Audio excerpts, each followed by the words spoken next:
네, 지금부턴 장관 후보자들 관련 논란을 하나하나 짚어보도록 하겠습니다.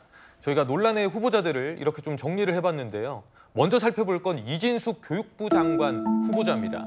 지금 논문이 제자 논문과 상당 부분 일치한다는 여러 또 논문 관련 의혹에 휩싸인 상태인데요. 이진숙 후보자는 지방거점 국립대 첫 여성 총장 출신으로 대통령실은 이진숙 후보자에 대해서 미래인재 육성, 또 국가균형 발전 이런 데 힘을 쓸 전문가라고 소개하기도 했습니다. 지난달 모습 먼저 보고 이야기 나누겠습니다.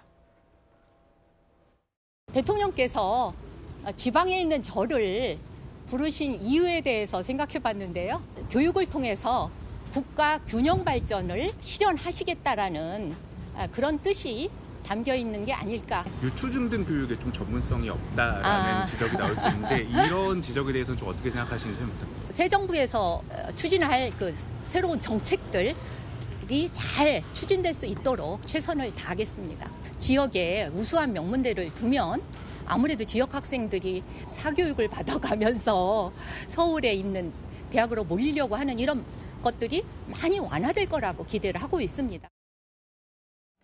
자, 이 이진숙 후보자가 충남대 교수 시절에 실험 설계와 결론 등이 유사한 논문 두 편을 각기 다른 학회지에 실은 것으로 전해지면서 이른바 논문 쪼개기 논란에 휩싸인 겁니다.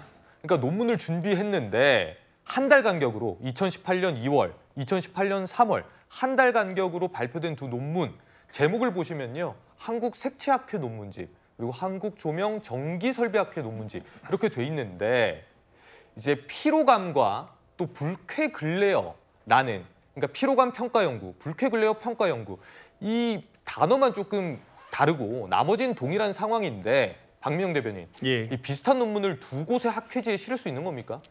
사실 이게 그 연구윤리라고 하는 것이 과거에 이런 사례들이 좀 왕왕 있지 않았습니까? 그래서 그런 문제식들이 불거지자 2007년 이래로는 확실하게 그 기준점이 설립이 되었거든요. 예. 그렇기 때문에 20%만 넘어가도 확실하게 표절로 지금은 인정이 되는 그런 상황이고 심지어는 학부생들 과제를 낼 때조차도 먼저 그 표절률에 대해서 검토를 하고 특정 일정을 넘어가면 그것도 사실 조교가 감점을 하는 그런 식의 상황까지 지금 된 거거든요. 그런데 지금 이 이진숙 후보자 같은 경우에는 2017년, 8년경에도 이런 식의 좀 문제 사례들이 있었다라는 겁니다. 그래서 네. 쪼개기 논문을 만들었다라고 하는 것 자체가 심각하게 문제가 되고 있는 것이고요.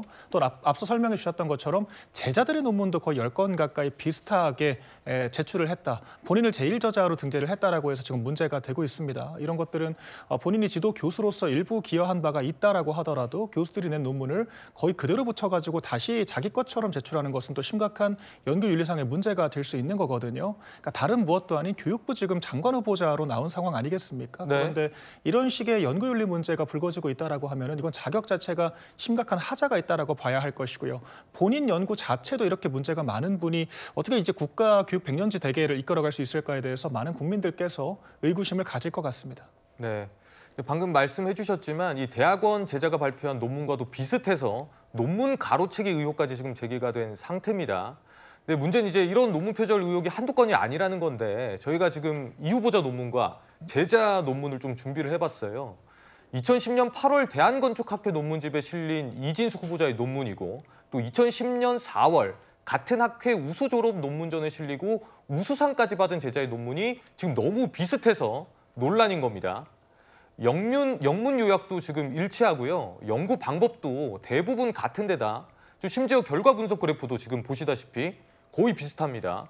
최 교수님, 네. 사실 이 논문 표절이라는 게 뭐 교수시니까 가장 잘 아실 것 같은데 교수들에겐 가장 민감한 문제 아니겠습니까? 어떻게 보십니까? 민감한 문제죠. 교수가 논문을 표절하면 교수로서 자격이 없는 거잖아요. 물론 지금은 뭐 제가 100% 표절이다 아니라 얘기할 수 없는 상황이지만 교수가 논문을 표절했다는 게 문제가 되고 특히 교육부 장관 후보자라면 그 부분은 더 심각하다고 저는 생각합니다. 정치인 출신들 예를 들면 네. 국회의원 이렇게 출신들이 나중에 장관이 되는 과정에서 논문 표절이 나오는 것도 물론 비판받아 마땅하지만 그분들하고 교수로 계속 재직했는데 뭐 논문이 표절이 됐다 이건 좀 다른 차원의 문제라고 저는 생각해요. 예. 그러니까 본인이 교수를 지금 얼마 총장까지 한 분이잖아요. 그런데 만약 저게 사실로 밝혀진다면 저건 심각한 문제라고 생각하고요. 그것도 교육부 장관은 교육부의 수장이잖아요. 그러면 만약의 경우에요. 예. 이진숙 후보자의 만약에 논문이 표절로 확정이 되고 그런 분이 교육부 장관이 있으면 다른 교수들의 표절에서 문제를 삼을 수 있을까요? 그러면 그걸 국민들은 어떻게 보겠습니까? 저는 그건 타당하지 않다고 생각해요. 예. 그래서 이거는 명확하게 이진숙 후보자가 해명해야 되고 만약에 이게 심각하게 정말로 표절로 완전히 확정이 되거나 아니면 제자들의 논문에 대해서 표절이 심각하다면 심각하게 고민해야 한다고 저는 생각합니다. 이런 교육부의 수장으로서의 영이 서지 않을 거고요. 예. 그런 표절이나 학교의 문제에 대해서 대학의 문제에 대해서 제대로 지적하거나 관리 감독을 할 수 있겠습니까? 저는 좀 어렵다고 보고 그래서 본인이 정확하게 잘 소명하셔야 한다고 생각해요.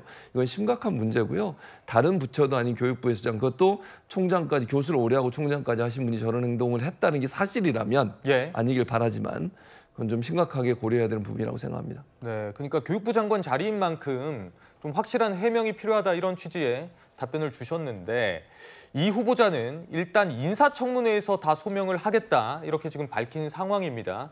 저희가 좀 더 지켜봐야 될 것 같고요. 근데 이런 가운데 이 후보자의 모교인 충남대 분위기가 좀 어수선하다고 합니다. 홍 전 의원님. 네. 지금 이진숙 후보자에 대한 지지와 또 지명 철회 이렇게 좀 나뉜 상황이라면서요? 예, 그렇습니다. 이진숙 지금 교육부 장관 후보자 같은 경우는 사실 사상 최초로 국립대 여성 총장을 한 정도로 굉장히 좀 지명도가 있는 인물이고 또 추진력도 있다고 평가를 받아왔습니다. 그런데 아이러니하게도 모교 충남대에서 오히려 지금 장관 후보자에 대한 어떤 반대 여론이 있다.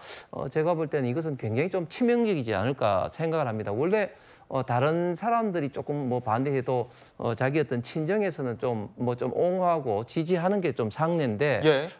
모교에서 그것도 총장을 지낸 모교에서 오히려 더 반대 여론이 있다는 것은 그만큼 본인이 평소에 어떤 생활하는 것들을 총체적으로 다 평가하는 게 아니겠느냐 뭐 이런 것 때문에 국민들이 봤을 때는 여성 최초였던 총장이었는데 오히려 그 총장 학교에서 반대한다? 그러면 결국은 총장을 잘 못했네? 이런 어떤 결론이 나올 수밖에 없는 거 아니겠습니까? 그래서 표절 의혹과 더불어서 이 장관 지명되는데 굉장히 큰 걸림돌이 될 것으로 예상이 됩니다.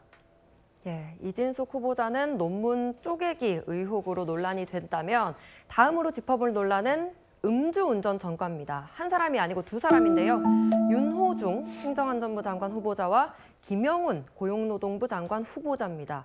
음주운전으로 벌금형 받았다. 박미영 대변인. 이런 사실이 좀 새로 드러났거든요. 이 전력 어떻게 보십니까? 네, 음주운전 같은 경우는 사실 이재명 대통령도 전과가 있잖아요. 그래서 사실 저희 우리나라에서 좀 허들이 많이 낮아진 것도 좀 안타까운 사실입니다만 그럼에도 불구하고 국민적으로는 상당한 지탄을 받을 수밖에 없는 범죄입니다. 특히 음주운전을 통해서 소위 뺑소니 사고를 통해서 또 생명을 잃는 사례들이 또 이제 매일같이 보고가 되고 있잖아요. 그렇기 때문에 상당한 분노를 낳을 수밖에 없는데 그러니까 이렇게 좀 장관 후보자들이 복수의 후보자들이 음주운전 논란에 휩싸였다라는 것 자체가 좀 공직사회의 도덕성의 기준을 좀 지나치게 낮추는 것이 아닌가 비판을 받을 수밖에 없다라고 생각을 하고요. 또한 이제 음주운전에 대해서 사회적인 지탄이 큰 상황이고 제도권에서도 엄밀하게 이것들을 다뤄봐야 하는 상황에서 정작 이 내각의 구성원들 자체가 그런 범죄 전력이 있는 당사자라고 하면 과연 이게 범죄자들에게 철퇴를 내릴 수 있는 것인가 그런 자격 문제가 불거질 수밖에 없을 것이고 청문회 과정에서 이 엄밀하게 또 검증을 해야 될 부분인 것 같습니다.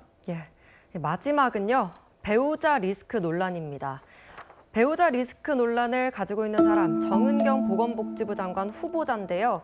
이 정은경 후보자가 질병관리본부장과 질병관리청장으로 재직할 당시에 남편이 코로나19 관련 주식을 다수 거래했다라는 겁니다. 특히 정 후보자의 배우자가 주식을 보유했던 이 마스크 필터 제조업체가 2018년에 상장 폐지되면서 뭔가 주식 매도 시점에 대해서도 좀 의심을 받고 있는데요. 최 교수님. 이 논란은 좀 어떻게 보세요? 이 논란은 정은경 후보자 입장에서는 조금 보도가 잘못되고 있다고 주장을 하고 있어요. 그래서 해명이 좀 필요하다고 생각합니다. 이거는 아직은 이게 맞다 틀리다 이렇게 얘기하기 어려운 것 같아요. 의혹을 제기하는 부분도 있고 정은경 후보자 입장에서는 이건 보도에 좀 문제가 있다. 그렇게 주장을 해요. 그러니까 이거는 해명을 들어봐야 한다고 생각합니다. 그러니까 주식 보유나 아니면 운영 과정에서 정말로 정은경 청장이 뭐 개입을 하거나 아니면 배우자가 정은경 청장이 공직에 있으면서 그 어떤 정보를 가지고 했던 문제가 될 수 있겠는데 아직까지는 그렇게 얘기할 수 있는 상황은 아니라고 생각해요. 본인이 그렇게 지금 주장을 하고 있는 상황이고 이렇게 얘기한다고 하면 청문회 과정에서 아마 증거를 제시하겠죠. 그러니까 질의는 당연히 있을 거예요. 국민의힘에서 의원들이 아마 인사청문 의원들이 얘기할 거고 거기서 정의견 이제 후보자가 답변하는 과정을 좀 지켜봐야 된다고 생각을 하고요. 예. 지금으로서는 언론의 의혹이 제기가 됐고 또 그 의혹에 제기된 부분들을 정리하고 있을 거라고 생각합니다. 그래서 지금으로서는 정의경 후보자가 뭐 그런 일과 연관돼 있다 확정적으로 얘기할 수 없고요. 청문회 과정에서 정의경 후보자가 어떻게 이제 답변하느냐 해명하느냐 이 문제가 앞으로의 여론을 주도하지 않을까 이렇게 생각합니다. 예, 정은경 후보자는 청문회에서 모두 설명하겠다고 했지만 국민의힘에선 후보 사퇴까지도 주장하고 나섰습니다. 관련 목소리 듣고 오겠습니다. 최근에 그 주식 보도 관련해서 논란이 있었습니다. 근데 보도 내용에 잘못된 내용이 많이 있어서 청문회 과정을 통해서 사실관계를 기반으로 국민들께 충실하게 설명드리도록 하겠습니다. 정은경 보건복지부 장관 후보자는 질병청장 재직 당시 배우자가 진단키트, 마스크 등 코로나 관련 주식을 대량 보유했다는 의혹을 받고 있습니다. 전형적인 이해충돌 사례이며 일부 주식은 재산 신고조차 누락됐다는 정황도 있습니다. 관련 자료를 충실하고 신속히 제출해서 소명해야 합니다. 만약 의혹이 사실이라면 후보직에서 사퇴하는 것이 도리입니다. 예, 보건복지부에서도 입장을 내놨습니다. 정은경 후보자 관련 논란에 대해서 청문회에서 다 밝힐 예정이다. 보건복지부 측에선 특별히 드릴 말씀이 없다고 했습니다. 박미영 대변인, 예. 앞으로 어떤 해명을 내놓는지가 중요할 것 같습니다. 그러니까 뭐 사실 남편 같은 경우에는 경제 공동체라고 부부 경제 공동체라고 하지 않습니까? 그렇기 때문에 남편이 그런 배우자의 권위 그리고 이제 권력을 이용해서 부당이익을 취했다라고 하면 당연히 배우자도 책임을 져야 하는 것이고요. 또한 그것이 재산 누락이 됐다라고 얘기를 하고 있는 것이기 때문에 청문회 과정에서 자료를 엄밀하게 제출을 하고 소명을 해야 될 문제인 것 같습니다. 그런데 한 발 더 나가서 지금 그 정은경 후보자의 남편이 농업 직불금을 또 부당하게 받았다라고 하는 의혹들도 있는 것이거든요. 예. 직업이 의사이고 농업인이 아닌데도 불구하고 또한 농업 직불금은 90일 이상 농사를 짓는 농업인들만 받을 수 있도록 되어 있습니다. 그런데 시골에 있는 농지를 간간히 방문한 것만으로 농업 직불금을 받았다라고 하는 것 자체도 부당이익을 취했다, 불법적인 지원을 받았다라고밖에 볼 수가 없는 것이기 때문에 이런 의혹들이 사실로 드러난다라고 하면 예. 정은경 후보자가 더 큰 권력인 보건복지부 장관이 된다라고 했을 때 더 큰 비리가 불거질 수 있는 거 아니겠습니까? 당연히 이런 의구심들이 국민들께서 분출될 수 있는 것이고요. 이런 예. 부분들을 청문회에서만 소명하겠다라고 하는 것이 아니라 지금부터 자료를 신속하게 공개를 하고 적극적으로 해명하려고 하는 노력이 필요할 것 같다. 이렇게 말씀드립니다. 네, 이 장관 후보자들에 대한 릴레이 인사청문회를 앞두고 야당은 지금 단단히 벼르고 있는 상황입니다. 지금 보시다시피 14일 강선우 여가부 장관 후보자 임청이 예정이 돼 있고요. 15일엔 한성숙, 김성환, 권오을, 16일엔 김영훈 후보자에 대한 인사청문회가 예정이 돼 있습니다. 홍 전 의원님. 네. 근데 벌써부터 좀 맹탕 청문회가 되는 것 아니냐 이런 우려도 나오거든요. 그게 참 걱정입니다. 그게 참 지난번 김민석 총리 청문회 때 참 그런 나쁜 선례가 만들어졌는데 결국은 민주당이 결사방어를 하면서 정인이 없는 사상 최초의 총리 청문회가 됐죠. 그다음에 또 자료를 제출하지가 않습니다. 조금 전에 정은경 후보자라든지 많은 사람이 청문회 때 소명을 하겠다고 했는데 정작 청문회 때 되니까 관련된 자료를 제출을 하지 않아요. 예를 들어서 97건을 요구를 했는데 한 25%도 제출하지 않고 특히 핵심적인 사항에 대해서는 자료를 제출하지 않았습니다. 그렇게 되면 이 청문회의 어떤 본질적인 취지를 살릴 수가 없고 맹탕 청문회가 될 수밖에 없는 것이죠. 그리고 여기에 대해서 민주당 의원들도 그냥 무작정 감싸기보다는 좀 짚을 것은 짚어서 국회가 행정부의 어떤 견제 기능, 특히 어떤 청문회 본래 어떤 기능을 회복해야지 이재명 정권도 어떻게 보면 좀 도덕성에서 좀 되지 계속적인 문제가 있는 장관을 감싸다 보면 이재명 정권의 도덕성에 국민들로부터 치명적인 좀 비판을 받을 소지도 많아 보입니다. 네, 김민석 후보자는 일부 자료를 제출했다는 점 말씀드리겠고요. 최진봉 교수, 홍석중 전 의원과는 여기서 인사 나누겠습니다.